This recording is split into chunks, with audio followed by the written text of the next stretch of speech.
what everyone else is thinking. I'm dedicated to it. I can't be stopped.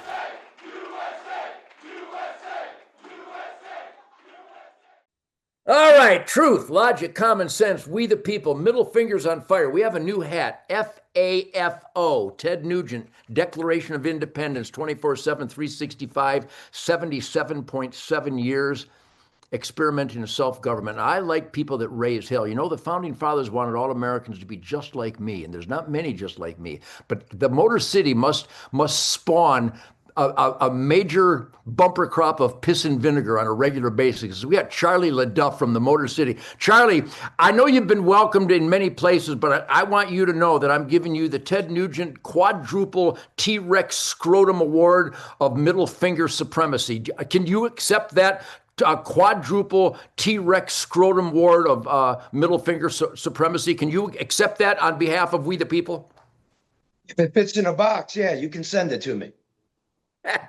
I'll send it live, and I'll send you a knife, and you can stab him and disconnect his pump station and turn him into barbecue down at the East Side Farmers Market. Charlie, number one, I don't know if people monitor what you do. I just started monitoring what you do a few years ago. I got a little piece here and there. But Charlie, I love you. I love people that challenge and decapitate the status quo. When did this drive to chase down corruption and criminality by a government gone down the toilet?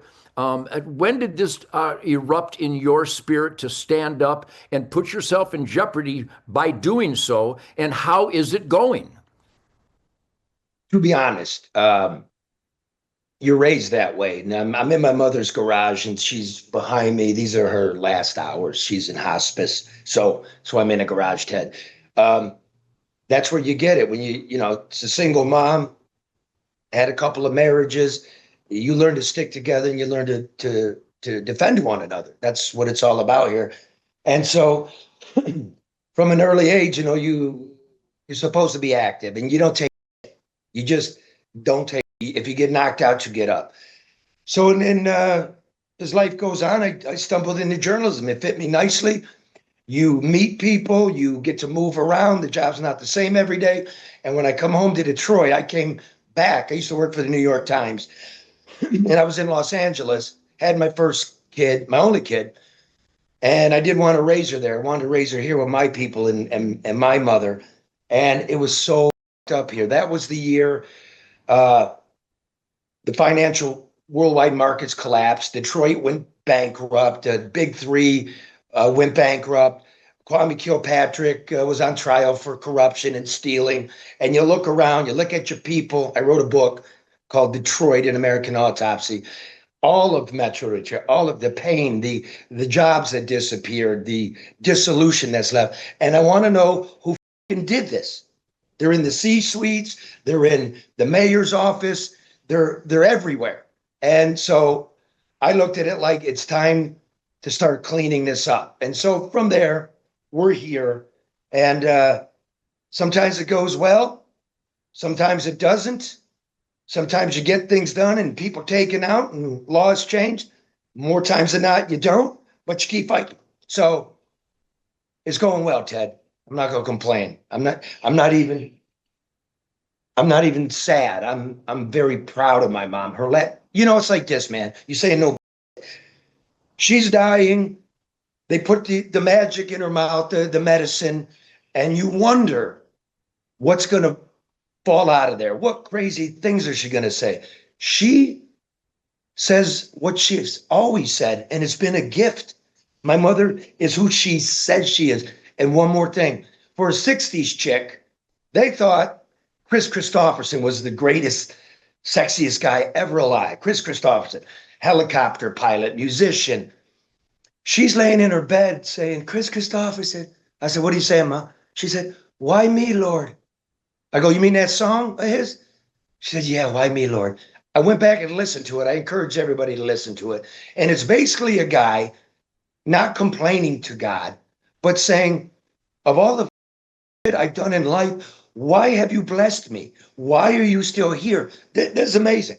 So, and if you want to turn that into government's corrupt, the county street in front of her house is a pile of shit. Where'd all the money go? So that was rambling, but that's what I owe it to her, and I always will. Well, there's no distance between the points of your reference, Charlie. You referenced the garage. Detroit garage rock and roll. Piss and vinegar, Indeed. defiant, uppity, outrage, irreverent, adventurous. And then you reference your mom. I am a product of my mother and my dad. My mom was outrageous. She was the Motor City Mad Mom. She was so supportive of my career. So you're pushing some buttons that really, maybe, I don't think you knew you were going to push these buttons that are so definitive in what creates the spirit of a man, of a person, of mankind. The garage, the work ethic, the Industrial Revolution epicenter of work ethic and family and sticking together. And you get knocked down and you get back up. You give the world the best you got. You get kicked in the teeth. You give the world the best you got anyway. Now, if you would quit smoking, you wouldn't cough so much because I love you so much. But the point is you're pushing the buttons and you're raising hell and you're questioning authority. Why are there so few? Do you monitor my jihad against corruption and abuse of authority? Have you monitored the pissed off guitar player from Detroit? Am I right there neck and neck with Charlie LeDuff at challenging authority? Do I get a quadruple T-Rex scrotum award of defiance from you? You get one, brother. You get one. Like today, fake news going around, like the Gordie Howe Bridge, the new one, the corrupt one that connects Ontario to Detroit. It's going around in the news for 4 days. It's going to open. It's going to open. Trump said nothing's opening till we renegotiate this. So it's 4 days of fake news. What I decided to do was take a look at Canada and what else they're doing. So, for instance, since NAFTA, we get every year from Canada 2 Empire State Buildings worth of toxic municipal garbage. These are environmental moralizers, and they drive it over here because it's half the price, and they dump it on us. Now you're a conservationist. Well, you know, we're nature guys. I'm surrounded by the lakes. Anybody from Michigan is an outdoors guy. Why would you take all your toxic, dump it on in my county, and then drive home? No, we need to tear up that too. That's got to end. So while everybody's running off to do the libtard thing or the money, right? The rich guy, like the media is weird now. You're in bed with corporations, you're in bed with the political parties, but you're not down with the people. So instead of doing that one, and I knew it wasn't going to open because nobody talked to Trump, I did that one. That's what I did this week, and that one's taking off. It's going viral. Maybe the president will hear it and throw a little bone to us and get our backyard clean. Because Canada's a neighbor. They have vast wilderness, vast expanses, and they're throwing their garbage in their neighbor's yard. Charlie, that is so pinpoint as to the widespread abandonment of accountability by Uncle Sham and state governments. So number one. Hold on, Ted, hold on a second. My mom's here. Go ahead. Dad, I'm on with Ted Nugent. I'm doing this podcast. Come on and say hello.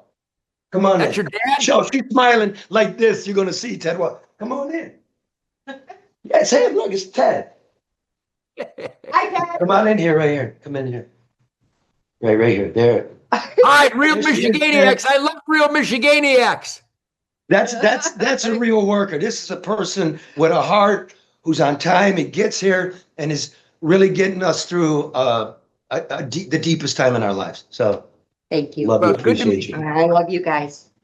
You're a perfect Michiganiac because you care. And Charlie, that's what spawns your instincts to push back against corruption, because you care. So when you give a damn and you get involved against clear and present evil, people will call you a radical and extremist. My name is Ted Nugent. I'm a radical extremist. I couldn't be more proud. Charlie LeDuff, you're a radical extremist, and that's what the founding fathers wanted all of us to be. So young lady, thank you for caring. Charlie, thank you for caring. I'm going to let you go now. But Charlie, I'm going to get a hold of you because I want some good fish and chips. I want a real hamburger in Detroit. I want some real downriver food.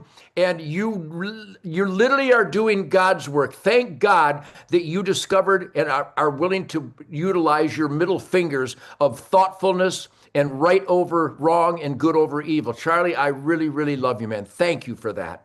I'm going to take you to American Coney Island, downtown Detroit. And sorry that we're just going through a time, Ted, and I wanted to honor my promise. Thanks for having me on.